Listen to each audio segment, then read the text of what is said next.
소비자 의사결정 과정에서 구매 의사결정 과정입니다. 그래서 지난주 2주에 걸쳐 갖고는 우리 그 지각 과정을 했었죠. 그래서 정보 처리 과정을 했었고, 오늘은 소비자의 의사결정 과정인데요. 뭐 나눠서 하자 그러면은 세부 내용들이 좀 많아질 수도 있는데 한 주에 맞춰서 진행을 하려고 그래요. 그래서 소비자 의사결정 과정에 대한 내용이 욕구 인식, 정보 탐색, 대안의 평가, 구매 후 행동. 보통 5단계로 나누는 게 가장 일반적이고요. 그래서 이 5단계하고 그다음에 이제 마케팅 적용에 대한 부분, 뭐 일일이 각각의 단계에서 적용 내용들을 뽑아볼 수도 있겠지만요. 그냥 어느 정도의 아이디어만, 팁만 이렇게 좀 받아볼 수 있도록 스포츠 마케팅에서 어떻게 적용할 것인가, 이러한 과정에 대한 내용을 볼 겁니다. 그래서 구매 의사결정 과정에 대한 내용을 오늘 진행을 하겠습니다. 구매 의사결정 과정은 우리가 쉽게 얘기하면은 어떠한 제품이나 서비스를 사기 위한 일련의 과정을 얘기를 해요. 그래서 일련의 과정을 얘기를 하는데 기본적으로 어떤 그 소비자가 욕구를 충족시키기 위해 행하는 일련의 행동의 과정이다. 이렇게 그 설정을 하고 있고요. 구체적으로 내용적인 측면을 보면은 언제 어디서 무엇을 어떻게 왜까지도 포함이 되죠. 그래서 구매에 대한 어떠한 그 구성 요소들을 우리가 구매 의사결정 과정의 내용에 포함이 됩니다. 그래서 내용적인 부분도 있고 뭐 과정적인 부분으로 있고 보통은 욕구 인식부터 구매 후 행동까지 5단계로 나눈다. 그래서 이 구매 의사결정 과정은 사실은 소비자 행동, 전체적인 소비자 행동이라고 보면은 그 문제를 인식하기 전부터 그 과정을 포함을 해요. 그래서 뭐 다소 비슷하긴 하지만은 전반적인 여러분의 생활의 포커스가 구매 그리고 사용, 이용에 맞춰져 있다라 그러면은 요 구매 의사결정 과정의 포커스는 구매를 하고 나서 최초의 행동 반응까지를 의미를 합니다. 그래서 우리가 실질적인 구매 후 행동에서 보게 되면은 문제 의식까지 다시 피드백을 주는 경우가 있어요. 그래서 구매 의사결정 과정은 지속적이면서 순환적이다. 뭐 이러한 개념까지도 포함을 시킬 수가 있습니다. 그래서 구성 내용을 보면은요, 소비자들의 구매 의사결정 과정의 시작 시점 어디냐면은 욕구를 느끼는 시점이죠. 그래서 보통 우리가 마케팅을 한다거나 아니면 시장에 대한 조사를 실시를 할 때 소비자 욕구를 파악을 한다라 그럽니다. 소비자 욕구를 파악한다라고 하는 개념은 뭐냐면은 새로운 시장을 형성시킬 수 있다는 겁니다. 새로운 제품, 새로운 요구, 새로운 서비스들을 만들어낼 수 있다는 거죠. 그래서 기본적으로 우리가 스포츠라는 부분에서 새로운 서비스, 새로운 스포츠 계속 나오고 있죠. 우리가 뉴스포츠라고 하는 부분 뭐 관심 있으신 분들은 있지만은 뭐 한계 스포츠, 뭐 익스트림 스포츠, 뭐 블러드 스포츠, 뭐 여러 가지의 다양한 스포츠에 대한 욕구들이 생성이 되고 있습니다. 그래서 시장 상황에서 요구하는 형태로 스포츠가 변형되기도 하고요. 예를 들면 미디어와 관계를 맺어갖고 뭐 공격 룰이 바뀐다든가 수비 룰이 바뀐다든가 뭐 복장이 바뀐다든가 경기 시간이 바뀐다든가 이러한 부분들은 사실상 시장 상황에서 요구하는 그 욕구 자체에 대한 제품에 대한 변형과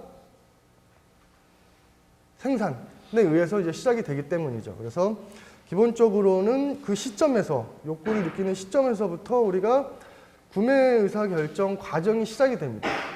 자, 여러분이 필요한 부분, 부족한 부분, 뭔가를 해소하고 싶은 부분을 느꼈어요. 느끼는 순간 그것에 대한 해소를 해야 됩니다. 최소한 해소를 하려고 그러면은 여러분이 행동에 옮기건 아니면은 머릿속에서 이거는 나는 안 해도 돼, 안 사도 돼 라고 하는 과정까지 가건 그 지속적인 과정에서 보게 되면 예를 들어서 운동에 참여하고 싶다 라고 오늘 마음을 먹었어요. 오늘 운동을 해야 되는데 운동을 해야 된다라고 생각을 하고 빠른 사람들은 그날 구매를 하고 등록을 할 수도 있어요. 그렇죠? 구매를 하고 등록을 할 수도 있습니다. 근데 어느 시점에서 그 스포츠에 참여하고자 하는 욕구를 느꼈지만 여러분이 오늘이 될 수도 있고 내일이 될 수가 있죠. 모레가 될 수도 있고 10년, 20년 동안 못하는 경우도 있을 수 있어요. 뭐 죽기 전에 꼭 해봐야 될 것들, 어느 느끼는 순간서부터 죽기 전까지 가는 지속적인 활동으로 볼 수가 있습니다. 그래서 이러한 그 소비의 이제 특성들, 그다음에 뭐 영속성, 순환성, 뭐 피드백을 이제 준 이러한 내용들을 보게 되면은 구매 의사결정 과정의 어떤 그 특성과 마케팅적인 측면들을 여러분 조금씩은 뽑아낼 수가 있습니다. 그래서 지금 이제 시작되는 부분에 보면은 사람마다 다르겠죠. 개인의 특성, 그다음에 사회적 변수, 구매 상황 이러한 부분들에 의해서 욕구를 인식을 하게 되는 거죠. 기본적으로 욕구를 인식을 못하는 상황이라고 해도 돌발적인 구매, 충동 구매를 하는 경우는 구매 상황을 만들어줘 갖고 접근을 할 수가 있습니다. 그래서 일반적으로 우리가 일상적인 구매 활동인지 혹은 뭐 관여도가 깊어야 되는 한 번 하는데 아주 중요한, 예를 들면은 비싼 금액을 주고 사야 되는 경우, 뭐 고가의 옷이라든가 내지는 자동차라든가 집이라든가 뭐 이러한 부분에는 한 번, 두 번 생각해봐 갖고 결론 내릴 수 있는 부분이 아니죠. 혹은 스포츠보다 조금 더 이 통합 상품으로 이제 구매를 해야 되는 경우, 예를 들면은 뭐 결혼. 자, 우리 결혼하자 그러면 결혼해갖고 한 번에 딱 끝이 아니죠. 결혼해갖고 딱 끝이 아니다. 결혼을 하기 위한 수많은 단계들이 있고 거기서 개인의 어떠한 기준, 그 다음에 사회적 합의에 의해서 뺄 거 빼고 지킬 거 지키고 이제 가게 되는 거죠. 자, 스포츠를 참여하는 데 있어갖고 기본적으로 이제 여러분들이 욕구는 다 누구나 알고 있습니다. 누구나 욕구를 인식을 하고 있고 스포츠를 참여하겠다라고 느끼고 있어요. 심지어는 이 스포츠에 대한 욕구라고 하는 부분들은 아주 생리적인 욕구입니다. 생리적인 욕구예요. 여러분들 뭐 한 40분, 50분 앉아 있으면은 뭐 집중력이 좀 떨어지겠죠. 그럼 생리적으로 몸을 움직일 수밖에 없는 겁니다. 그렇죠? 움직일 수밖에 없고 몸을 참여하는 부분도 마찬가지지만은 관람하는 부분, 무엇을 보는 거. 자, 책을 보는 가장 큰 목적은 어디에 있죠, 여러분? 책을 보는 데의 가장 큰 목적은 배움. 자, 지식의 목마름을 달래주는 한 줄기 빛과 같은 것이 책이죠. 뭐 스포츠는 어떨까요? 자, 스포츠를 참여하려고 하는 스포츠에 대한 관람을 하게 되는 가장 기본적인 동기는요.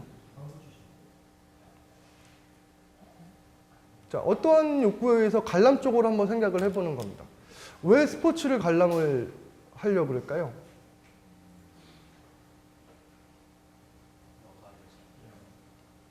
여가? 시간?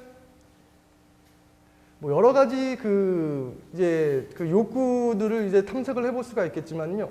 생리적인 욕구는 어느 정도 우리가 좀 정리를 할 수가 있어요. 자, 신체의 기본적인 운동량을 못 채우게 된다라고 하면 그것에 대한 운동을 생리적으로 원하게 되죠. 물론 거기에는 생리적인 욕구와 개인적인 욕구, 사회적인 욕구, 뭐 외적인 어떤 보상 욕구까지도 포함이 돼요. 근데 이제 관람 같은 경우에 욕구가 이제 충족이 되는 부분들은요. 우리가 스포츠가 갖고 있는 하나의 특성에서 볼 수가 있습니다. 예를 들면은 현실과의 분리된 세계, 그렇죠? 뭐 예를 들면은 책 속을 보면 그 책 안에서 우리가 새로운 경험을 하죠. 새로운 이미지를 창출을 하고 거기서 경험을 합니다. 그러한 부분들은 많죠. 우리가 뭐 여가를 한다든가 내지는 뭐 책을 본다든가 영화를 본다든가 TV를 본다든가 여러 가지의 그러한 이제 욕구들 쪽이 보려 그러면은 간접 경험 그리고 현실과의 분리성, 그다음에 뭐 스트레스의 해소, 그다음에 뭐 카타르시스를 좀 느끼고자 하는 욕구들, 그렇죠? 공격성의 해소, 뭐 이러한 부분들도 있고 가장 요즘 또 많이 그 대표적인 부분으로 나오는 것이 오락성입니다. 오락성. 그래서 이러한 욕구들로 우리가 욕구의 인식을 올라오게 되죠. 그래서 스트레스 받는다.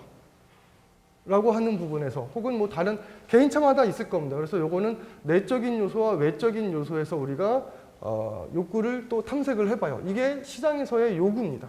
그래서 시장에서 어떤 요구, 어떤 형태, 어떠한 그 이제 내용의 상품의 포장을 원하는가 이러한 부분까지는 구체적으로 조사를 해봐야겠지만 근본적으로는 이러한 개인적인 변수, 사회적 변수, 구매 상황 변수에 의해서 욕구를 창출을 해내야 됩니다. 자, 욕구를 창출하는 게 먼저인가요? 아니면 파악하는 게 먼저인가요? 자, 마케팅을 하는 입장에서, 자, 스포츠 마케팅을 하는 입장에서 스포츠에 참여하게 해야 되고 스포츠를 관람하게 해야 되는 욕구를 창출해야 되나요? 아니면은 파악을 먼저 해야 되나요? 시장 상황에서는 조금 다르겠지만은요, 새로운 시장을 개척하거나 확장하거나 하는 목적이 있을 경우에는 파악을 하는 것이, 창출을 하는 것이 먼저죠.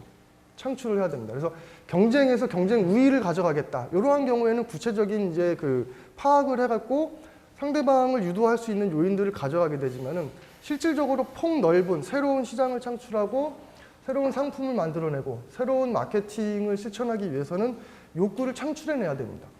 예를 들어서 여러분들이 뭐 마케팅을 할 수도 있고요. 나중에 뭐 행정을 할 수도 있습니다. 뭐 스포츠 관리를 할 수도 있고 생활체육을 해야 된다. 생활체육을 해야 되는데 7330이라는 저기 생활체육협의회에서 하는 그 프로그램이 있죠. 그렇죠? 자, 우리가 생활체육에 참여하게끔 하는 데 있어 갖고 사람들에게 생활체육에서 갖게 되는 문제점을 제공해 줄 수도 있습니다. 그러니까 장점만을 제공해 주는 것이 아니라 약간 공익점을 이제 고려를 해 갖고 운동을 안 했을 경우에 오게 되는 노후 생활의 차이, 뭐 만화 같은 카툰 형식으로 광고를 할 수도 있겠죠. 보통 이제 공익적인 부분에서는 이러한 그 두려움을 제공을 해주는 경우가 있죠. 여러분이 많이는 안 하시겠지만은 담배 광고 같은 경우에 그렇죠. 술은 이제 광고를 못하게 하지만은 운동을 안 했을 경우에 어떠한 그 두려움을 심어줘갖고 더 많은 참여를 유도할 수도 있습니다. 물론 이거는 뭐 공익적인 수준을 맞춰주기 위해서 약간 차이가 있겠지만은 욕구를 창출해주는 부분도 사실 이제 중요하다, 이렇게 이제 볼 수가 있습니다. 그래서 이러한 부분들에 영향을 미치는 내적인 요소들, 내적인 요소들도 심리적인 요인들, 동기 유발, 지각, 학습 태도, 그 다음에 사회적인 부분들, 문화, 사회계층, 중거집단, 가족, 생활 양식, 이러한 부분들을 적절히 사용함으로써 욕구, 그 다음에 정보 탐색의 방법, 대안의 평가, 구매 결정, 구매 후 행동에 이제 모든 부분에 영향을 주죠. 그래서 시작을 하는 부분에는 앞쪽에 동기를 유발하는 부분, 욕구를 창출하는 부분이 사실은 마케팅의 이제 시작이라고 볼 수가 있겠고요. 상황적인 요소들, 그리고 통제 가능한 유인 요소로는 우리 마케팅 믹스들을 이제 할 수가 있겠죠. 그래서 제품, 가격, 유통, 커뮤니케이션, 프로모션, 뭐 이러한 부분들을 우리가 소비자 행동의 종합적인 내용으로 포함을 시키는 여러 가지의 요소들로 이제 볼 수가 있습니다. 그 다음에 이제 소비자 행동에 대한 지금 개괄적인 부분을 이제 설명을 하고 있는데요. 소비자 행동, 구매 의사 결정 과정에 영향을 미치는 이제 주요 이제 변수 중에 하나로 관여도라는 개념이 있습니다. 그래서 관여도라고 하는 부분들은 본인과 소비자죠. 소비자와 제품 구매 활동 간의 어떠한 관계를 의미를 해요. 그래서 요 관여가 높을수록, 그리고 관여가 낮을수록, 그리고 일반적일수록, 그 다음에 어느 정도 그 기획적인 이러한 그 구매 상황과 관여도 상황에 따라서 다소의 이 관리 모델들이 조금씩 바뀌어 나갑니다. 그래서 일단 관여도의 개념을 한번 보면은요, 구매 욕구의 강도, 그 다음에 그 구매 활동, 그 대상 상품이나 서비스가 되겠죠. 그거에 대한 자신이 갖고 있는 중요도입니다. 중요도. 이 구매 활동은 나에게 아주 중요해. 나를 나타내는 활동이야. 나를 보여주는 활동이고 나에게 굉장히 중요하고 이것은 나와 관련성이 상당히 높다. 뭐 이렇게 이제 보는 거죠. 그래서 특정 대상과 소비자 자신과의 관련성에 대한 자기 지각 정도입니다. 그래서 지속적인 관여도와 상황적인 관여도가 있겠죠. 그래서 지속적인 관여도는 특정한 제품군이라든가 아니면 서비스군에 본인이 어떤 몸을 관여를 시키고 있는 경우, 그 다음에 상황적 관여도, 상황적 관여도는 지금 상황과 다음 상황이 바뀌면은 관여의 수준도 달라지는 거죠. 이렇게 지속적인 관여와 상황적 관여로 관여의 개념을 볼 수가 있습니다. 그 다음에 이제 정보 탐색 부분에서 이제 언급이 되는 부분인데요. 위험 요소가 있습니다. 자, 여러분들이 위험하다고 하는 부분들은 뭐냐면은 신체적, 그 다음에 성능에 대한 심리적인 부분, 사회적인 부분, 재무적인 부분, 시간적인 위험. 이걸 거꾸로 얘기하면은 여러분이 소비 활동을 하는 데 있어 갖고 반드시 투자를 해야 되는 부분이죠. 자, 약을 먹는다든가, 음식을 먹는다든가, 스포츠를 참여한다든가, 자, 신체적인 위험이 있을 수가 있겠죠. 뭐 예를 들면은 뭐 스킨스쿠버, 번지 점프, 자, 신체적인 위험이 요소가 좀 있죠. 그래서 그러한 부분. 그 다음에 제품을 구입했을 때 이 제품의 질이 어떻게 될 것이냐라는 확신이 없을 경우, 제품의 성능에 대한 위험, 심리적 위험. 심리적 위험은 나와 제품의 특성, 혹은 나와 구매 행동의 특성이 일치되지 않을 때 갖게 되는 어떤 거리감들, 이러한 부분들을 해소하기 위해서 심리적인 위험들을 고려를 하게 되죠. 그 다음에 사회적인 위험. 사회적인 위험은 나는 괜찮은데 타인으로부터, 사회적 중거 집단이라든가 사회로부터 어떠한 시선, 평가를 받을 것인가, 뭐 이러한 부분들이 이제 포함이 되고, 재무적인 부분은 뭐 구매 활동하는 데 필요한 여러분의 지출 대비 어느 정도의 효과가 있을 것인가라는 재무적인 위험성을 보고, 그 다음에 시간 손실의 위험. 물론 뭐 시간이라고 하는 부분이 있다라 그러면은 뭐 요거 외에도 다양한 부분이 있겠죠. 뭐 예를 들면은 출고하는 데까지 걸리는 시간, 혹은 그 제품을 사기 위해서 어디까지 가야 되는데 포함되는 시간, 그다음에 요게 고장 났을 때 AS를 받아야 되는 시간. 시간적으로 빨리빨리 일회용을 쓸 것이냐, 아니면은 굉장히 고가의 제품을 수리를 해가면서 쓸 것이냐, 뭐 이러한 시간적인 어떠한 중요도가 있는 상품군이라 그러면은 이러한 시간적인 손실의 위험도 포함이 중요한 요소로 되겠죠. 자, 욕구 인식. 자, 이제 구체적인 내용에 대한 전체적인 내용을 이제 설명을 드렸고요. 전체적인 내용에서 하나씩 그 단계별로 5가지 단계였죠. 5가지 단계에 대한 기본적인 이제 내용들을 구성을 해놨습니다. 자, 첫 번째 단계인 욕구 인식 단계죠. 욕구 인식 단계는 우리가 어떻게 의미를 하냐면은 심리적인 거리로 의미를 합니다. 자, 배가 고프면은 배가 부르고 싶고, 그렇죠? 자, 추우면은 옷을 입고 싶고, 그래서 지금 상태에서 다음 단계, 다음 상태로 가고 싶다라고 하는 부분에 차이를 느끼는 순간은 우리가 욕구가 생성된다라 그러죠. 그래서 욕구가 생성되는 경우는 실제로 본인이 있는 필요성보다는 새로운 상향점을 가져가기 위해서 이러한 그 이상적인 부분들을 시작을 해요. 자, 실제 상태와 이상적인 상태의 차이. 그래서 거기에서 문제를 인식하죠. 문제를 인식해갖고 이것이 실질적으로 내가 해소를 해야 되는가라고 봅니다. 그래서 해소를 해야 된다라고 느끼게 되면은 지금 겨울 준비 나한테 겨울 준비가 뭐가 있지? 자, 옷을 사야 되나? 운동을 해야 되나? 아니면은 추운 겨울 뭐 나기 위해서 뭐 다양한 프로그램을 뭐 미리 이제 구성을 해야 되나? 뭐 이러한 부분들을 놓고 봤을 때 욕구를 이제 인식을 해야 되는데요. 이 욕구의 인식 단계에서 우리가 다소 거리감을 두는 방안과 거리감을 두지 않는 방안으로 마케팅적인 요소가 포함을 이제 시킬 수가 있습니다.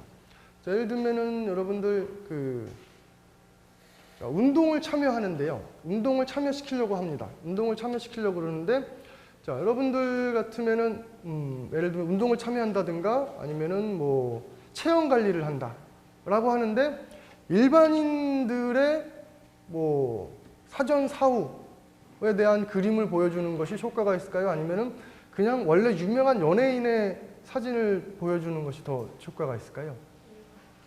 일반인들을 하는 것이 많죠. 그래서 뭐 성형 광고라든가 운동 광고 같은 경우에는 일반인들이 많죠. 그래서 나도 이러한 문제가 있는가?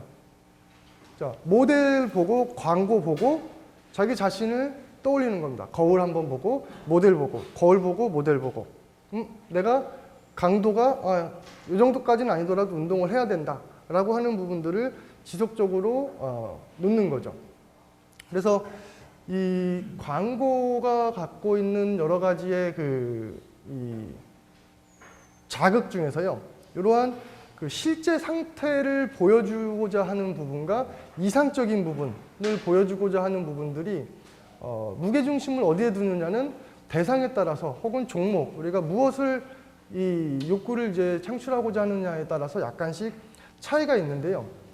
뭐 소비자 행동적인 부분에서 뭐 언급을 할 수도 있는 부분이니까는, 자, 여러분 몸이라는 부분에 대해서 한번 생각을 해보신 적이 있나요? 몸, 신체. 우리 수업 중에서는 신체, 몸, 뭐 여기에 대한 움직임, 여기에 대한 그 개념을 우리가 배우죠. 그렇죠? 자, 여러분 몸이라고 하는 부분들에 대한 이상적인 몸, 이상적인 몸이라 그러면은 어떤 몸들이 이제 보통 떠오르냐면은 아마도 모델 내지는 바디빌더 내지는 패션 모델 같은 부분들이 떠오르겠죠. 자, 그런 신체를 갖고 있는 사람들은 우리나라에서 몇 %나 될까요? 여러분. 네. 대한민국에서 진짜 이런 식스팩을 갖고 있는 남자와 그 다음에 내천자를 갖고 있는 여성, 뭐 이러한 몸의 이미지가 그렇게 많지는 않을 겁니다. 뭐 실제로 그런 몸을 뭐 비율을 없겠지만은요, 그게 대한민국을 지배하고 있는 몸의 이미지죠. 자, 몸의 이미지입니다. 자, 건강. 자, 예전에는 몸의 이미지 하면은 어떤 이미지들이 있었냐면 다소 통통했겠죠. 그죠? 다소 통통하고 약간은 길지 않고, 그렇죠? 좀 다산을 할 수 있는 체형, 그렇죠? 그 다음에 뒷짐을 지었을 때 안정적으로 걸어갈 수 있는 좀 더부룩한 배. 자, 이러한 부분들이 전통적으로 부의 상징이었었죠. 부의 상징이었습니다. 요즘도 부의 상징이기는 해요. 요즘은 아이의 수? 아이의 수에 따라서 아빠의 재력을 탐색해 볼 수가 있겠죠.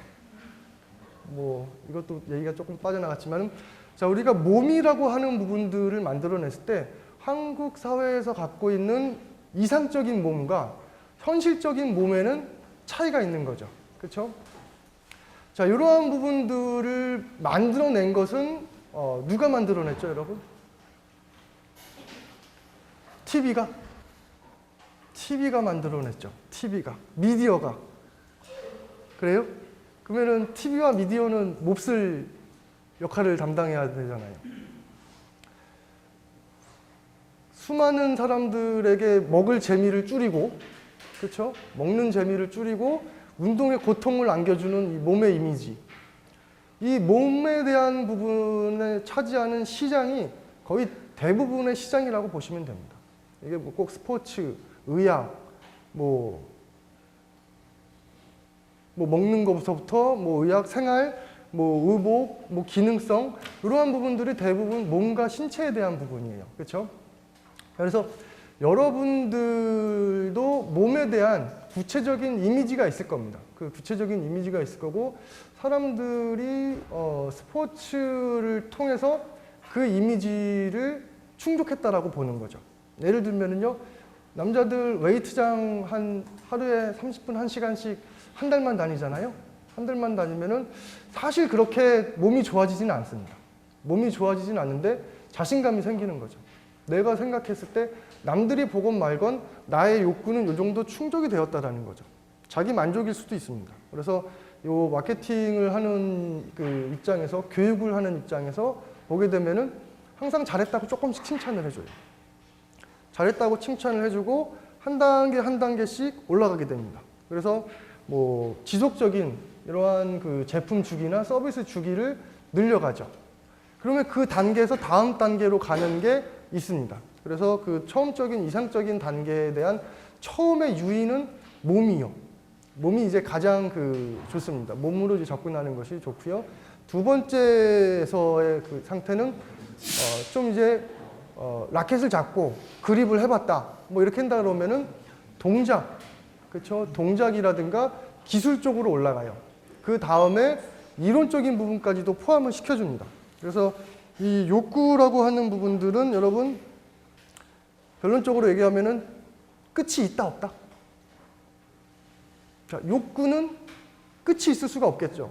한번 하면 할수록 이 욕구는 계속 커질 수밖에 없습니다. 뭐 예를 들면 운동 중독이라든가 아니면은 뭐 이 관람 빈도에 절대적인 그 일상생활을 하는 사람들, 아침에 TV에 스포츠 뉴스 보고 중간중간에 TV 중계 켜놓고 또 하이라이트 또 보죠. 자, 관람에 대한 어떠한 그 중계. 그러니까 이 스포츠라고 하는 부분들이 신체, 그 다음에 기술, 그 다음에 지식적인 부분으로 넘어가요. 그래서 그 추후 스포츠 소비의 욕구는 어느 정도 디지털화되고 있다라고 지금 얘기를 하고 있는 겁니다. 그래서 여러분들이 참여 스포츠와 관련해 갖고도 그 새로운 그 이제 그 이 욕구들, 지적인 부분, 기술적인 부분 이러한 부분으로 계속 올라가죠. 자, 일단은 그러한 상태에 의해서 우리가 욕구를 인식을 합니다.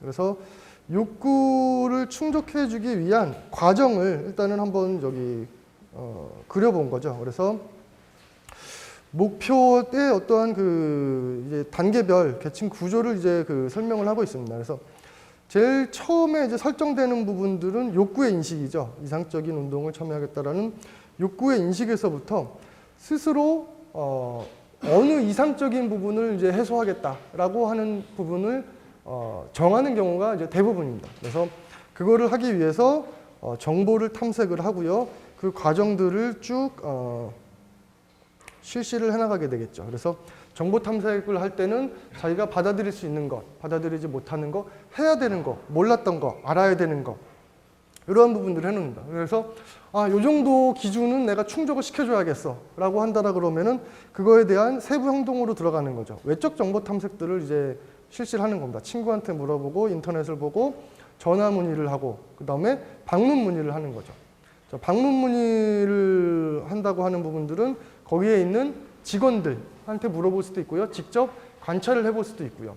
여러 가지의 내가 참여하고자 하는 스포츠의 종목은 이거, 그 다음에 요게 가까운 곳은 여기, 그 다음에 여기 가서 내가 실천할 수 있는 여러 가지의 종목, 기구들을 확인을 하고 그것에 대해서 조금 더 구체적인 이 정보들을 습득을 해놓습니다. 자, 그래서 욕구인식 부분을 이제 마케팅에서 설정을 해주는 부분이죠. 자, 뭐 구체적으로 뭐 예가 나와 있죠. 자, 조사를 통해 문제를 알아낸다. 조사를 통해서 문제를 알아낼 수도 있고요. 그것을 새로운 정보 형태로 제공을 해주는 겁니다. 예를 들어서 뭐 기존의 샴푸는 사실상 느낌만 기름이 빠지는 거지 기름이 빠지지는 않았더라 라고 하는 부분들. 그 다음에 실질적으로 여러분들은 위험 요소를 갖고 있다. 현재 상태보다는 더 나은 상태가 있을 수 있다는 새로운 욕구를 심어주는 겁니다. 새로운 욕구를 심어주는 것.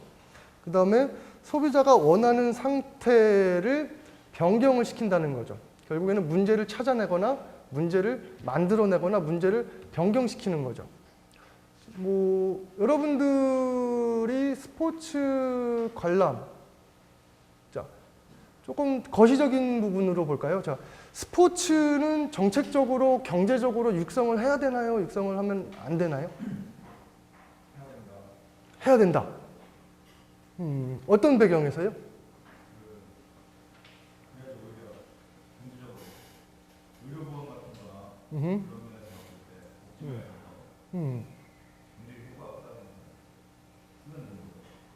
그렇죠. 그 의료적인 경제적 혜택이 있겠죠. 그렇죠? 그다음에 뭐 또 다른 편익은 뭐가 있을까요? 스포츠에 돈을 투자함으로써 우리가 갖게 되는, 받을 수 있는 또 다른 부분들.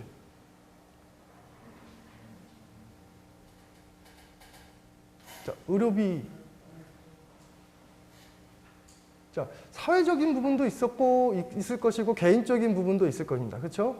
사회적인 부분이라 그러면은 우리가 그 사회 통합을 위해서 투자해야 되는 돈들이 굉장히 많습니다. 사회 통합이라면은 중산층을 확대시킨다든가 좀 먼 얘기죠. 그렇죠? 그래서 스포츠라고 하는 부분들을 통해서 우리가 이 새로운 형태의 사회 통합을 유도를 하고 있어요.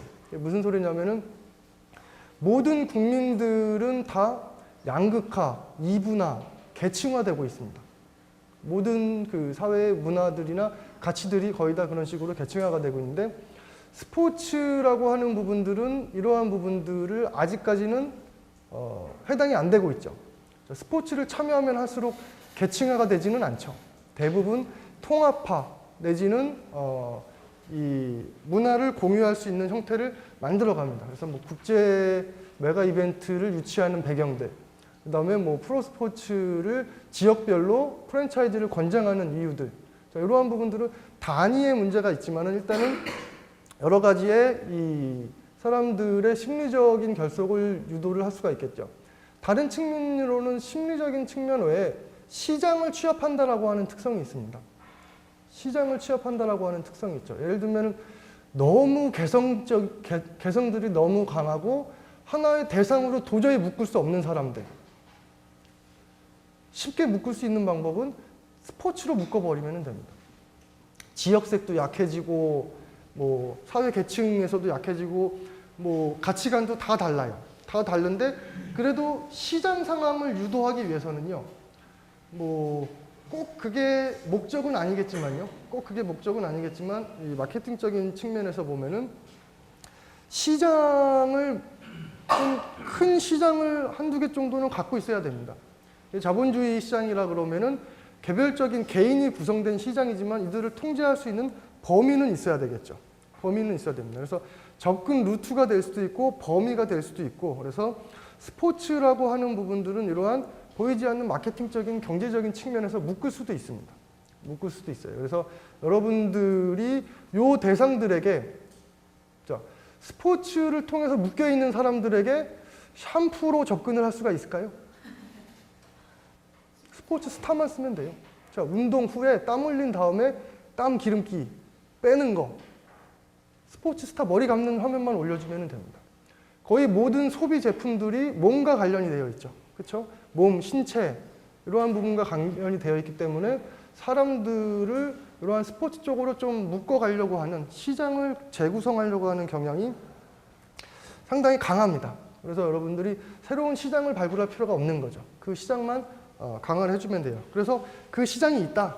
그러면 그 안에서 여러분들이 새로운 문제를 만들어내면 되고요. 그 다음에 문제를 알려주면 되고, 그 다음에 변경을 시켜주면 됩니다. 이게 마케팅에서 이제 접근할 수 있는 방안이고, 일반적인 그 모델 광고계와 스포츠 마케팅의 그 광고계의 비중이 점점 스포츠 쪽으로 커지는 이유는 모델 광고계는 비싼 그 비율 대비 요 마케팅 광고 효과나 사후 관리 효과가 조금 떨어집니다. 그래서 통합 마케팅이라는 이름으로 요 스포츠 마케팅, 뭐 스폰서십, 선수 후원 관리, 그 다음에 개별 광고, 상품 광고, 그것과 관련된 기업 여러 가지의 후원 활동들을 묶어서 하나의 그 관계로 인식을 해줍니다.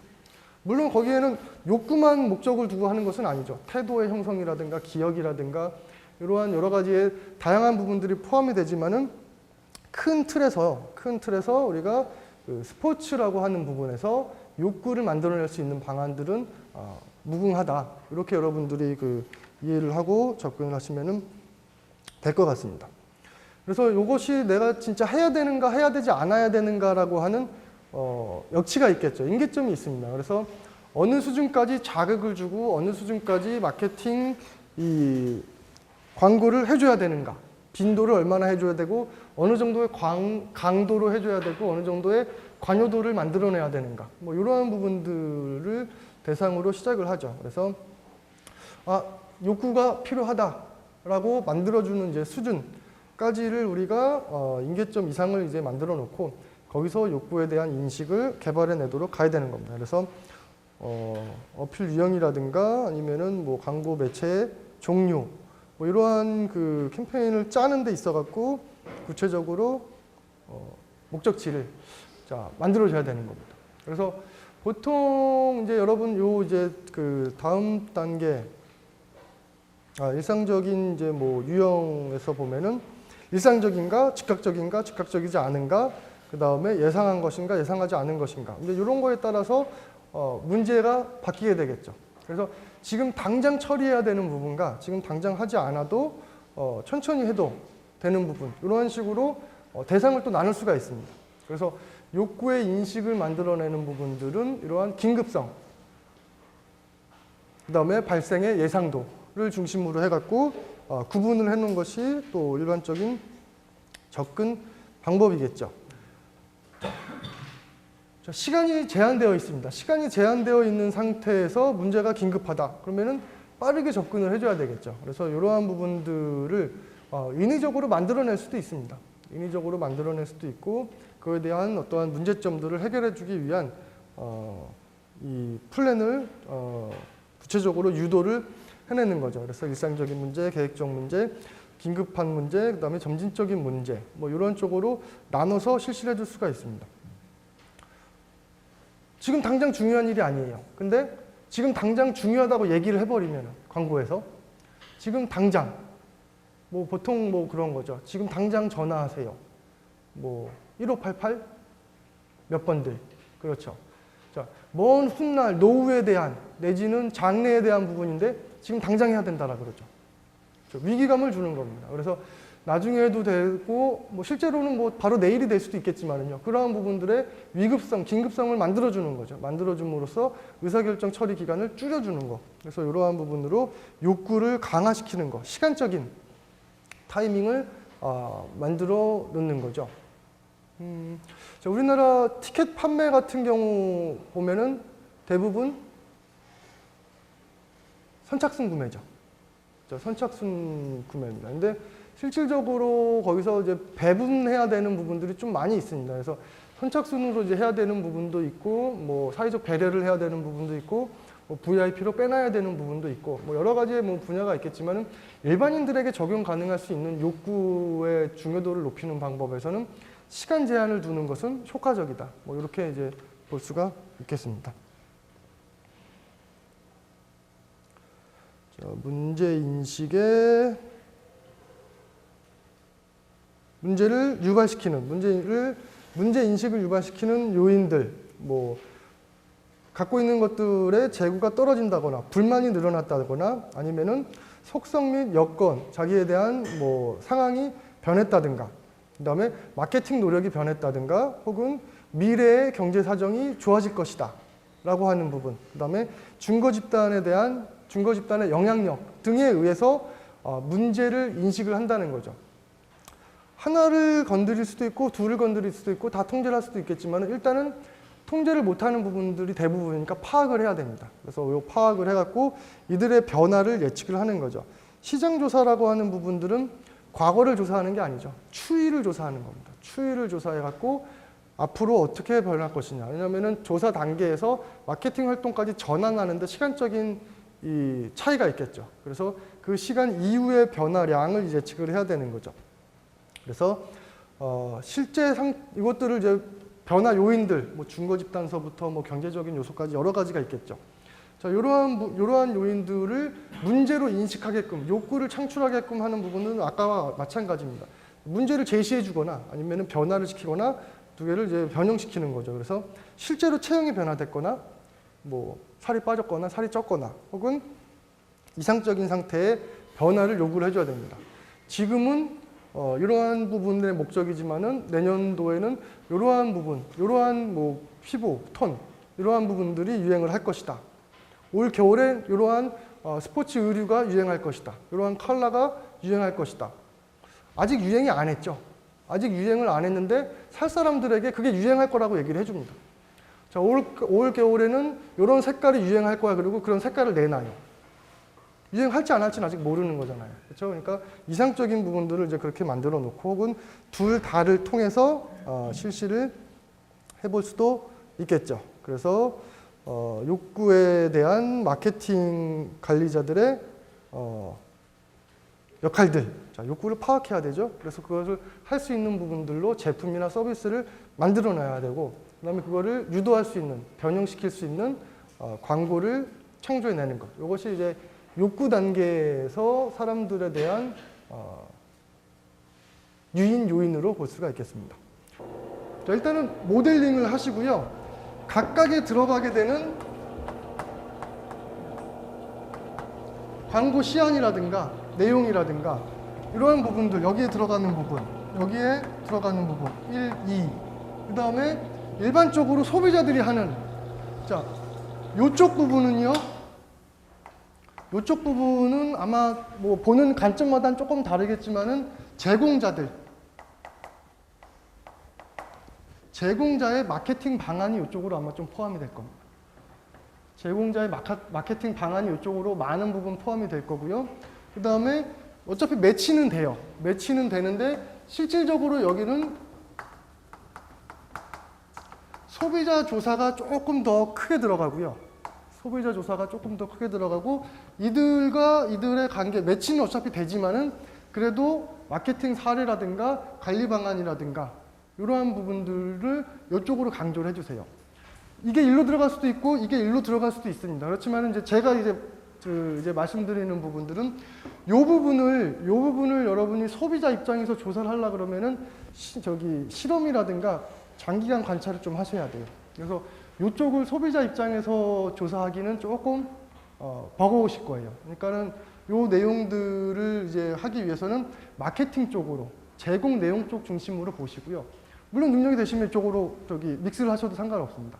이쪽은 소비자들, 과연 이들의 문제인식은 어디서 될 것이냐 라고 하는 소비자들에 대한 조사들, 어디서 정보 탐색을 할까 라고 하는 부분이죠. 매치가 돼야 돼요, 안 돼야 돼요?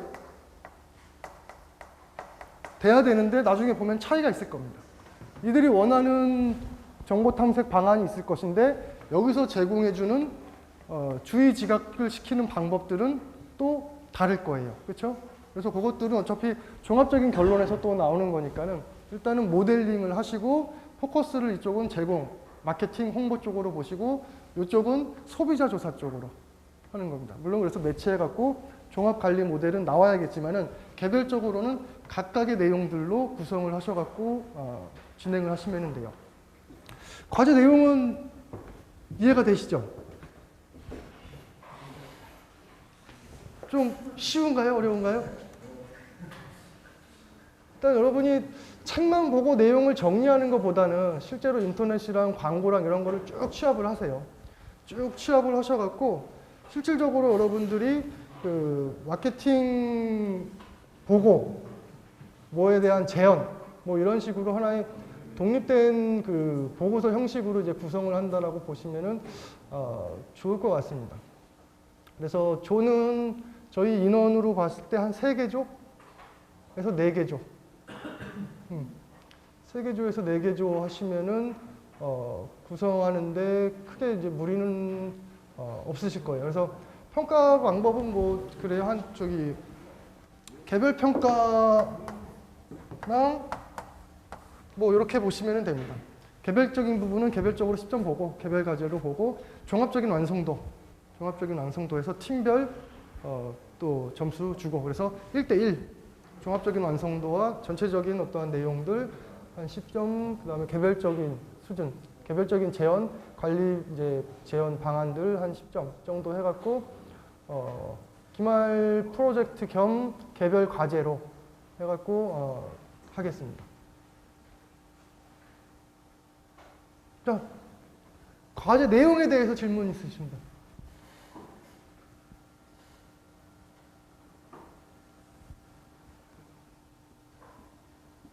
자, 조는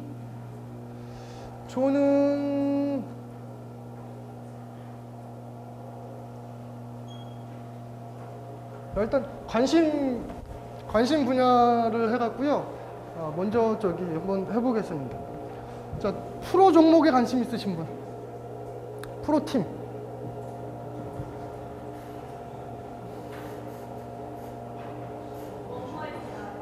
지금 관심 분야 제청 받는 겁니다. 그래서 우선순위로 3개만을 먼저 정하려고요. 프로팀 있죠? 프로팀. 자, 야구, 축구, 야구, 축구. 별로 없네. 자, 어느 쪽으로 생각하고 있어요? 야구. 그러면 야구가 더 많겠네요. 자, 야구 말고 다른 프로팀 관심 있으신 분? e스포츠 안 될까요? e스포츠. 좋아요, e스포츠. 자, e스포츠. e스포츠에 관심 있으신 분? 한 5명은 넘어야지 그래도 조가 되겠죠? 뭐, 그 정도면은 됐고.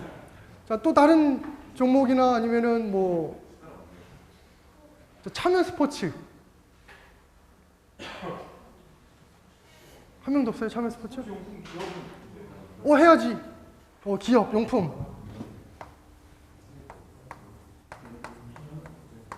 네, 용품. 용품 업체. 용품 업체.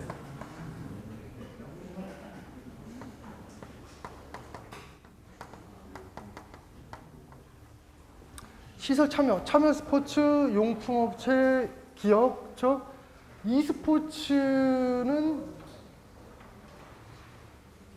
어차피 참여하는 사람이랑 운영하는 사람들 다 봐야 됩니다. 그렇죠? 그러니까 e스포츠, 자, 프로팀, 자, 했고요. 일단 다른 거에 또 관심 있으신 분?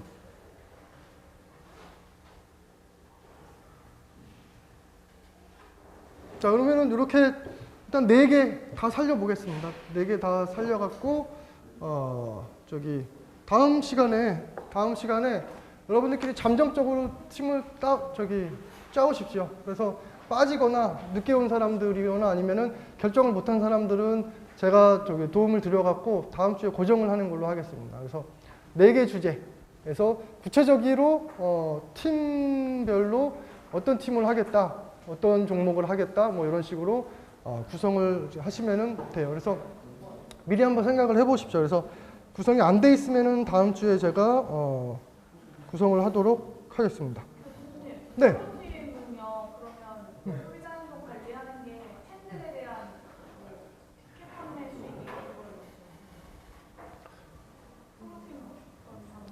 여러분이 요 모델을 그대로 한다라고 하면 여러분이 생각했던 모든 마케팅 정보를 다 해도 내용을 못 채울 수가 있을 거예요.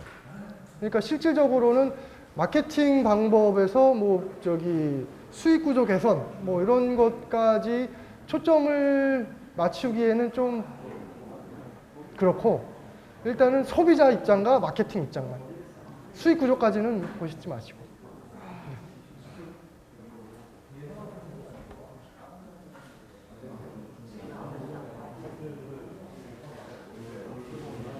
자, 그럼 내용을 이제 알아야죠. 자, 그래서 욕구 인식 단계에서 구매 행동 과정의 2번째 단계인 정보 탐색 단계입니다. 그래서 정보 탐색을 하는 부분은 뭐 크게는 내적 탐색과 외적 탐색이 있어요.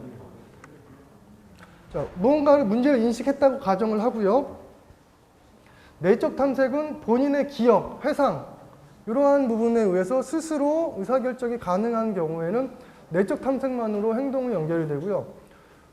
단서가 더 있어야 된다, 부족하다, 이제 이러한 경우에는 외적 탐색을 해야 되는 거죠. 그래서 보통은 내적 탐색과 외적 탐색에 대한 그 기준을 나눌 때는 내적 탐색에서 어떠한 상품, 어떠한 시설, 즉 고려 항표군을 갖고 있느냐 없느냐입니다. 그래서 난 이걸 무조건 구매해야지 라고 하는 것이 아니라 무엇을 구매해야지라고 결정이 이제 나야지만 되는 거죠. 그래서 내적 탐색의 내용을 보면은 회상된 정보, 본인의 이제 기억이죠. 여기 보면은 기억에 저장된 정보를 인출하거나 외부에서 정보를 습득하는 거죠. 그래서 자기 기억에 있는 것, 자기 기억에 있는 어떠한 시설이나 서비스나 어떠한 형태, 구매 형태를 올려낼 수 있는 거죠. 뭐 예를 들면은 제품이다 그러면은 제품군, 환기 상표군 안에 들어가야 되는데 보통 한 3개 정도, 4개 정도가 들어가게 됩니다. 예를 들어서 용품업을 스포츠 용품을 구매해야지. 그러면 떠오르는 3, 4개 정도의 자기 머릿속에 있는 상표군들. 에너지 음료를 먹어야지. 그러면은 에너지 음료가 여러분 지금 저번 주 뉴스 들어보니까는 23개? 4개? 그랬죠. 에너지 드링크가 24개가 있는데 그 떠오르는 것들은 몇 개 안 됩니다. 그렇죠? 그래서 실질적으로 우리가 떠오르는 것들은 3, 4개 정도에서 수준이 되는데 그 부분들에서 충분히 이것만 갖고도 구매할 수 있다라고 한다 그러면은 내적 탐색에서 이제 끝나게 되는 거고요. 외적 탐색 같은 경우에는 본인이 가지고 있는 정보가 부족하다고 느끼는 경우나 상황적인 요소들에 의해서도 외적 탐색을 합니다. 뭐 아까 봤던 개념 중에서 관여도가 높은 것, 관여도가 높다 그러면은 본인이 조금 더 많은 정보, 신중하게 구매를 해야 되는 경우죠. 외적 탐색을 실시를 하도록 단계가 넘어가게 됩니다. 자, 내적 탐색의 원천들 보게 되면은 쉽게 얘기해서 정보에 대한 기억이죠. 그래서 관련 정보의 회상, 기억을 하게 되면 직접 본인이 경험한 것, 광고에 대한 기억, 그 다음에 여러 가지의 뭐 발행물들, 뭐 정보지들이겠죠. 그 다음에 타인에 의해서 알게 된 내용들. 이러한 부분들을 우리가 관련 정보에 대한 회상으로 먼저 하게 됩니다. 그래서 이 구매를 한다라 그러면은 1차적인 내적 탐색을 먼저 실시를 해요. 그래서 정보를 탐색을 할 때는 내적 탐색을 먼저 합니다. 그런 경우도 있어요. 즉 욕구의 수준이 이거는 이제 원칙적으로는 어느 정도 내가 필요한 욕구 수준이 올라갔을 때 머릿속에 회상을 하거나 정보를 탐색을 하죠. 요즘 같은 경우에는 이제 어떠한 식의 이제 형태가 있냐면은 정보 탐색을 먼저 합니다. 내가 뭐가 필요한지도 모르고 정보 탐색부터 하는 거예요. 그러니까 정보 탐색이라고 하는 게 뭘 필요해서 하는 게 아니라 인터넷에서 그냥 뭘 보다가 하고 들어가게 되는 거죠. 그러니까는 정보가 많아졌기 때문에 우리가 구매 행동의 과정도 어느 정도는 변화가 되고 있어요. 그래서 정보 탐색의 과정들이 결국에는 다시 역으로 문제 인식에서 정보 탐색으로 넘어가서 가는 것이 아니라 문제 인식과 정보 탐색이 같이 가는 거죠. 심지어는 여러분 정보 자체가 소비의 목적이 되는 경우도 있어요. 예를 들면은 드라마를 본다. 내지는 뭐 스포츠 경기 결과 내지는 선수 정보를 수집을 한다. 이러한 부분은 정보 수집과 구매와 욕구인식이 동시에 가는 거죠. 그래서 이 과제를 내가 어떻게 풀어나갈 것이냐. 이 내용에서 이제 시작이 되는 경우가 많이 있습니다. 그래서 무엇을 서치할지 목적을 두고 가는 경우로 지금은 이제 축소해서 보고 있지만은 상황적인 부분은 구매 행동의 그 절차가 조금씩 변해가고 있다라고 여러분이 이제 보시면 돼요. 저 과정은 내가 알고 있던 구매 행동 과정하고 좀 다르다라고 보실 수도 있지만은 변형돼가는 이제 형태이기 때문에 그러한 부분들은 우리가 구체적으로 이제 찾아 나가야 되는 거죠. 그래서 외적 탐색은 구매 전 탐색과 계속적 탐색을 할 수가 있는 거죠. 그래서 여기 보면 이제 계속적 탐색, 평소 관심을 두고 지속적으로 정보를 탐색한다. 여러분 이런 지속적으로 정보를 탐색하는 거 있으신가요? 지속적으로 정보를 탐색하는 거. 우리가 평소에 계속 쓸 수 있거나 아니면은 그 정보를 알고 있는 것만으로도 하나의 혜택을 줄 수 있는 것들이 있죠. 그렇죠. 뭐 연예계 관련, 스포츠계 관련 여러 가지 유행. 내가 필요해서 스포츠 옷을 사는 것이 아니라 언제 살지 모르니까는 그 유행을 계속 파악해 두는 거죠. 스포츠 옷은 어떻게 된다. 스포츠 의류는 어떤 쪽으로 흘러간다. 어떤 상표가 브랜드 가치가 조금 더 올라갔다. 뭐 어떤 게 더 내려갔다. 이런 식으로 계속적인 탐색을 해둡니다. 마치 내가 상관이 없는 거지만은 주식 변동이 어떻게 일어나는 거냐에 따라서 상황이 바뀌게 되는 여러 가지 핵심적인 내용들이 있죠. 그래서 그러한 부분들은 계속적인 외적 탐색을 실시를 합니다. 그래서 외적 탐색의 수준이 이제 결정이 되는 거죠. 이 내용들을 보면은 제품의 특성에 의해서, 그다음에 개인적인 특성에 의해서, 상황적인 특성에 의해서, 뭐 대표적으로 보면은 가격이 올라가면은 탐색의 수준이 올라가게 되겠죠. 그렇죠? 그다음에 상표 대안들 간의 차별화 정도가 올라가게 되면은 정보 탐색도 올라가게 됩니다. 예를 들면은 똑같은 컨셉의 기능성 제품이라 그러면 기능이 조금 좋은 걸 하면은 돼요. 전혀 다른 컨셉이다. 뭐 어디가 어느 쪽인지 내가 알 수가 없겠죠. 그래서 더 수많은 대안들을 볼 수 있는 데서 차별화 정도가 올라가면은 외적인 정보 탐색도 올라가게 되고, 비교의 수가 2개가 아니라 4개, 8개가 되면은 또 정보 탐색도 올라가야 되겠죠. 자, 개인적 특성에서 보면은요, 제품에 대한 지식, 그 다음에 관여도, 지각된 위험, 앞에 나왔던 이제 개념들이죠. 그리고 인구 통계적인 특성, 연령, 소득, 외적 정보 탐색과 교육 수준에 따라서도 정보 탐색의 수준이 달라져요. 여러분은 외적인 정보 탐색을 가장 많이 하는 방법을 어느 쪽으로 하시나요? 인터넷? 친구? 많이 하시나요? 저는 외적 정보 탐색을 좀 덜 하는 편입니다. 덜 하는 편이에요. 그러니까 내적 정보 탐색을 해놓은 거에 대해서 스스로를 좀 필요 이상 신뢰한다 그럴까요? 그래갖고 다른 정보들을, 정보 원천들을 조금 신뢰하지 않아요. 그거는 여기에는 이제 나와 있지 않은데 정보의 위험성도 있습니다.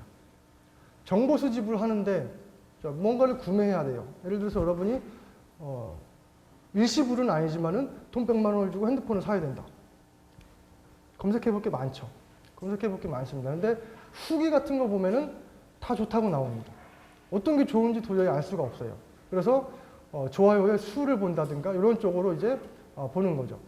근데 정보를 탐색하는데 이 정보가 올바른 정보인지 아닌지는 또 위험 요소가 있습니다.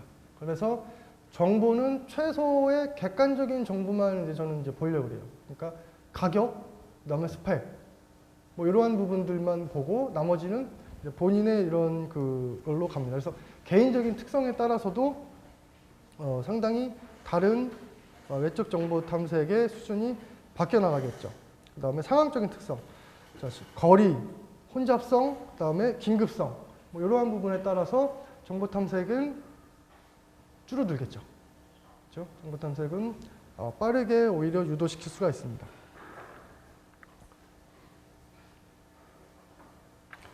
정보 탐색에 대한 내용을 보면 여기에 보면은 선택을 할 수 있는 범위를 설정을 해야 되고요. 기준을 설정을 해야 되고 그거에 대한 성과를 설정을 해줘야 됩니다. 그래서 외적 정보 탐색의 이제 내용으로 이제 들어가게 되면은 환기 상표군, 고려 상표군이 있겠죠. 환기 상표군은 여러분이 실질적으로 스포츠 의류 구매해야지라고 했을 때 떠오르는 상표들을 이제 의미를 하고요.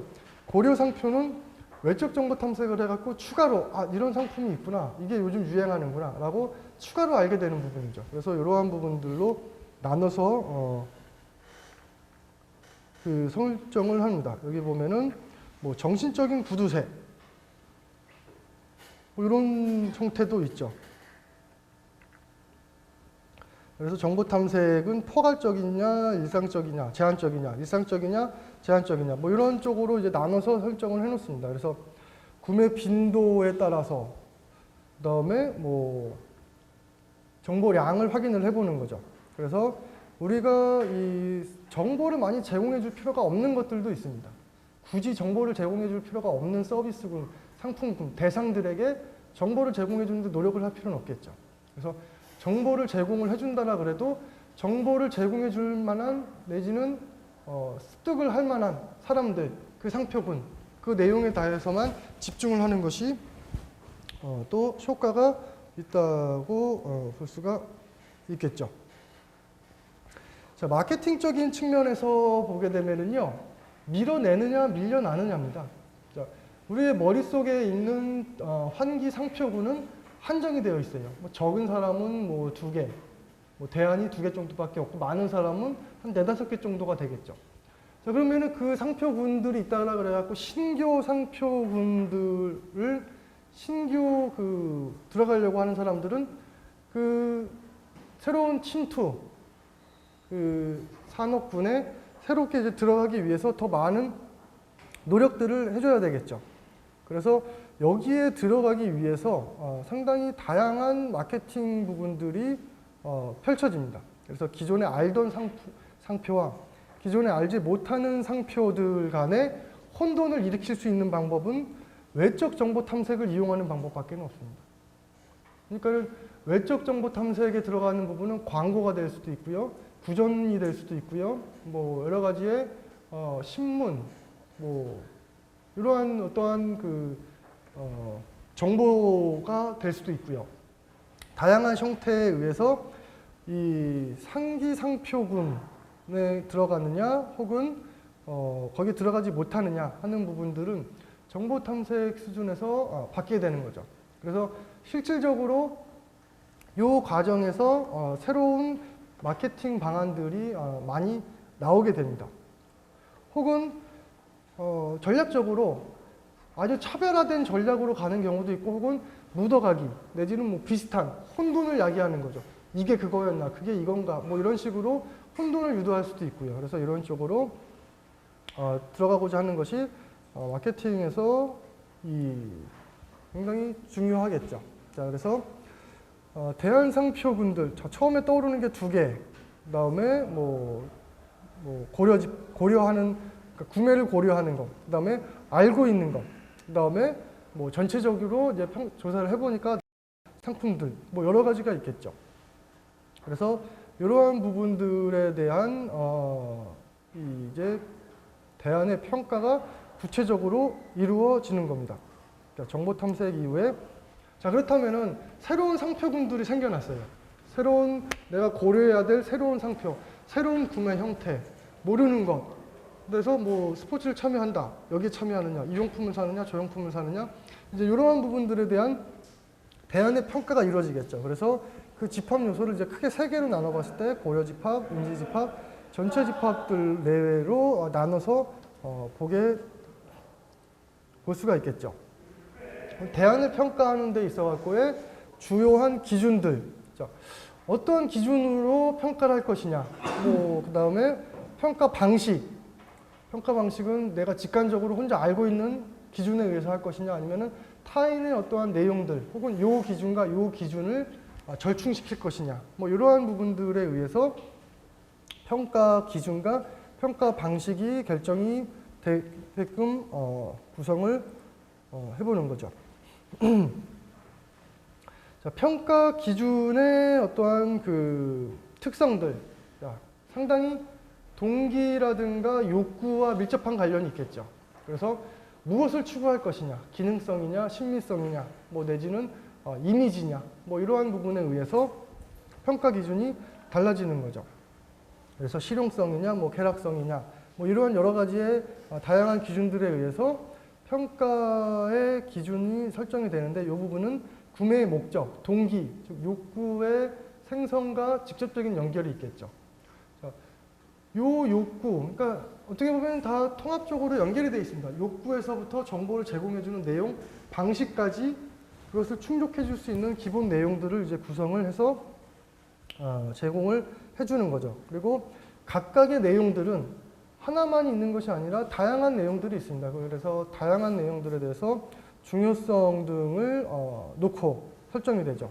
그래서 중요성은 뭐 척도로 놓을 것이냐, 아니면은 합계 방식으로 갈 것이냐, 아니면은 그러니까 평균 방식이냐, 합계 방식이냐, 아니면은 플러스 마이너스 방식이냐, 뭐 이렇게 설정을 해서 가고, 그다음에 보완의 방식, 약점이 강점을 보완할 것이냐, 보완하지 않을 것이냐, 뭐 이런 쪽으로 구성을 해서 볼 수가 있습니다.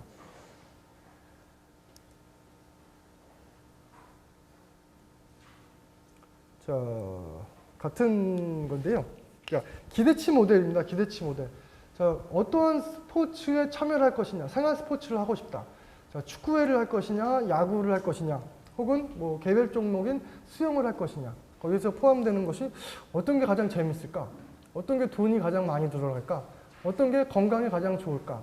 뭐 어떤 게 더 여러 가지 요소들이 있겠죠. 그래서 각각의 요소들에 대해서 중요도를 설정을 해놓습니다. 그래서 그 중요도를 설정을 해놓고 그것에 대해서 평가를 내려보는 거죠.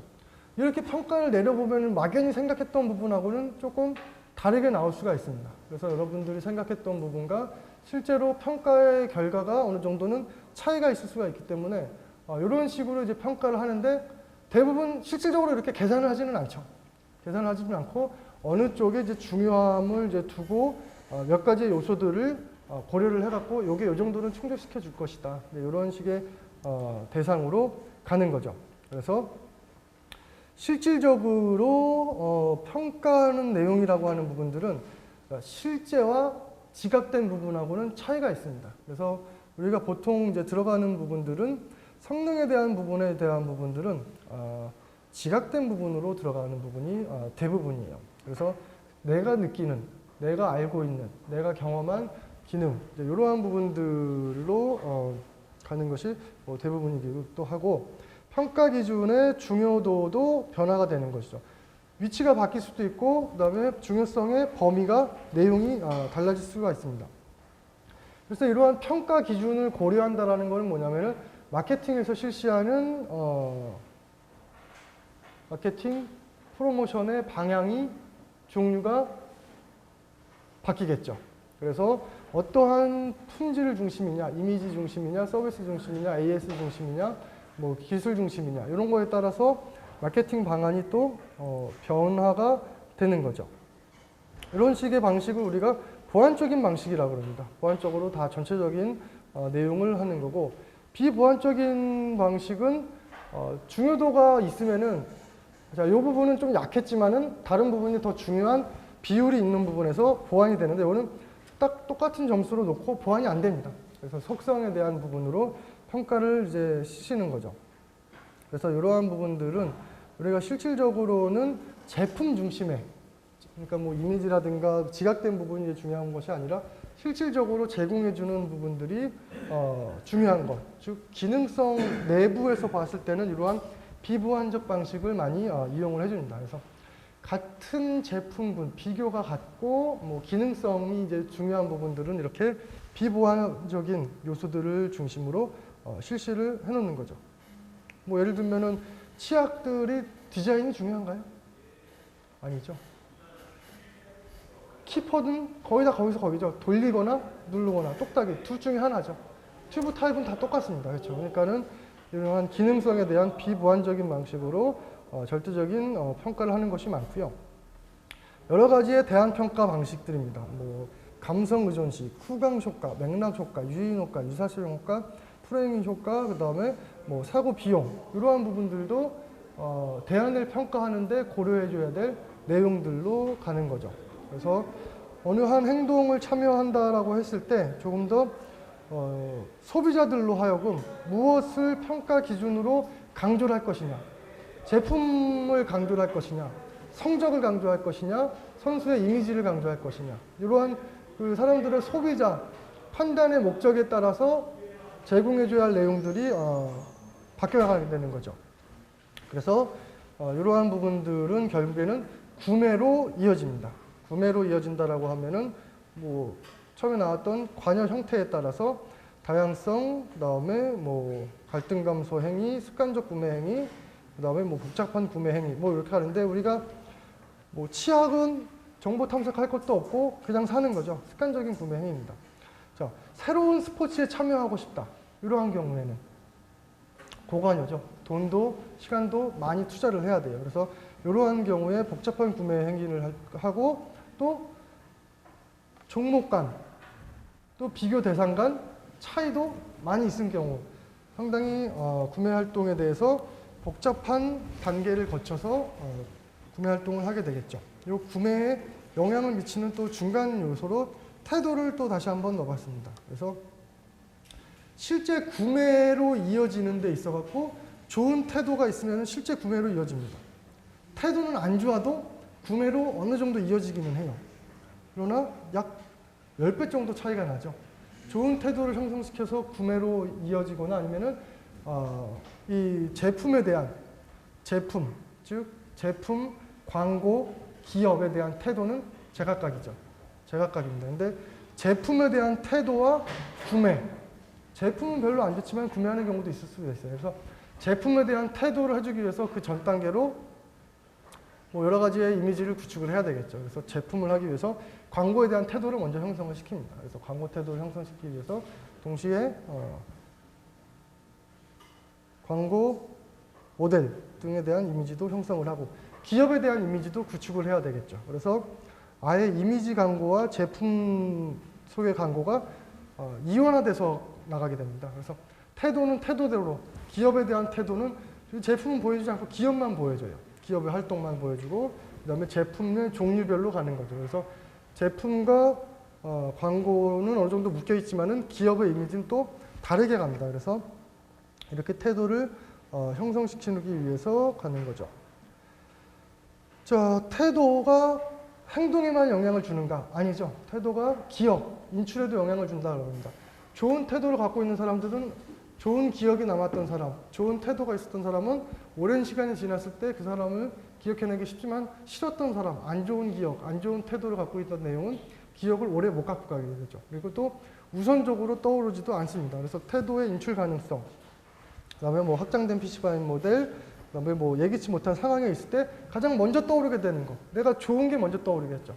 그때 요걸 썼을 때 얼마나 좋았던가, 뭐 이러한 내용들을 가는 거죠. 그래서 호의적인 태도가 기업으로부터 얼마만큼의 효과가 있는가 이렇게 얘기를 해줍니다. 마지막 단계입니다. 자, 구매 후 행동. 구매 후 행동이라는 거는 결제를 했어요. 구매를 했죠. 구매를 하고 나서 그 제품에 대한 여러분의 새로운 인식이 생깁니다. 즉 정보만으로 봤던 것이 아니라 실질적으로 이 정도의 값어치를 내고 내가 구매를 했을 때 이 정도의 혜택이 있을 것이다라는 기대치가 있겠죠. 디자인은 어떻게 기대가 됐고, 그 다음에 뭐 그립감은 어떻고, 뭐 착용감은 어떻고, 뭐 색상은 어떻고, 뭐 이렇게 기대치를 했는데 그것이 실질적으로 내가 구매를 한 다음에 확인을 해봤을 때 만족한 수준인가, 만족하지 못한 수준인가에 따라서 행동이 또 나오게 되겠죠. 그래서 그러한 그 구매 후의 행동, 요 과정들을 만족을 중심으로 이루어집니다. 그래서 만족 수준이라고 하는 부분은요, 가격 대비 소비자의 만족이란 지각된 제품의 성과와 제품의 성과에 대한 구매 전 기대의 차이를 의미하는데 이것이 지각된 제품의 성과가 기대치보다 높으면 만족, 그렇죠? 이만큼 기대했는데 제품이 떨어진다 그러면 불만족, 올라갔다 그러면 만족, 뭐 이렇게 이제 되는 거죠. 그래서 이러한 만족에 대한 요소 등을 우리가 이 행동의 기준으로 들어가게 됩니다. 근데 보통 이제 분류를 해봤더니 이런 식으로 기인을 이제 한다라 그래요. 그래서 만족스럽다, 만족스럽지 못하다와 로 가는 거죠. 그래서 기대 수준보다 높게 나타났어요. 기대 수준보다 높은 제품의 성과. 만족스럽다라고 했을 때는 뭐 이런 식의 반응을 하겠죠. 자, 만족스럽지 못했을 경우에는 자, 기대가 컸는데 만족스럽지 못한 경우에는 어때요? 그렇죠. 제품을 탓하는 것이 아니라 회사, 그걸 광고하는 모델, 그걸 판 영업사원까지 다 뒤집어 쓰는 거죠. 그래서 그 다른 이제 그 안티 행동들을 하겠죠. 제품을 중단하거나 혹은 외형적으로 네거티브 행동을 한다거나 이런 쪽으로 행동이 올라갑니다. 그래서 우리가 이러한 행동들의 이제 형태를 보면은 스스로 자기에게 결과를 재인시킵니다.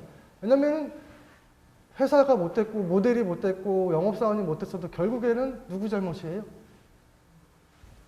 제 잘못인 거죠. 제 잘못으로 그냥 하는 거고 뭐 다음번엔 낫겠지 뭐 이런 식으로 이제 어떤 식으로든 부조화, 인지 부조화를 또 축소시키려고 합니다. 그래서 해소를 하는 거죠.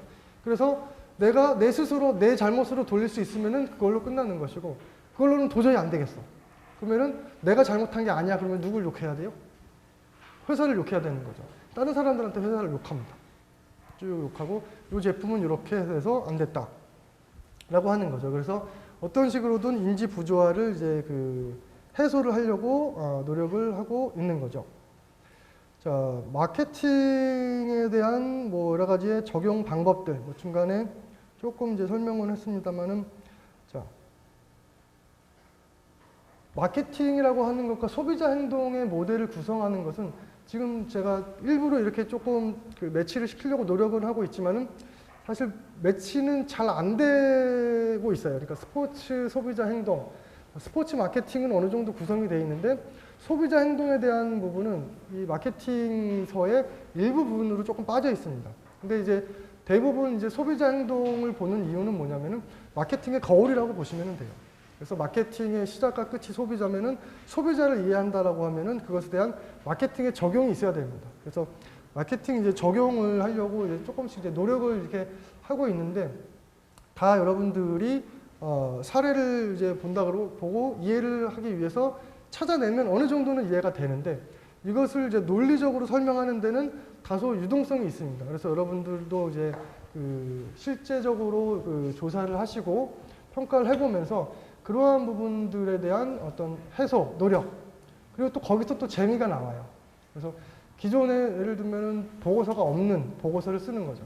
기존에 없는 보고서를 한번 써봄으로써 그것이 조금씩 정기화되고 보완되고 뭐 이런 쪽으로 이제 가는 거죠. 뭐 여러분이 한번 만들어 놓으면은 다음 학기 후배들이 또 점점 더 내용들을 세분화 혹은 뭐 정기화 해놓을 수가 있겠죠. 그래서 이러한 부분들에 대한 이 정도의 접근 방법은 타당하다. 뭐 이렇게 여러분들이 한번 이해를 보시면은 좋을 것 같습니다. 스포츠 마케팅에 대한 적용 뭐 몇 개 써놨지만은 이렇게 특별한 건 아닙니다. 그러니까 한번 읽어보시고 적용 방안을 항상 고려를 하셨으면 하는 바람입니다. 오늘은 여기까지 하도록 할게요. 질문 있으신가요? 네, 다음 주에 볼게요.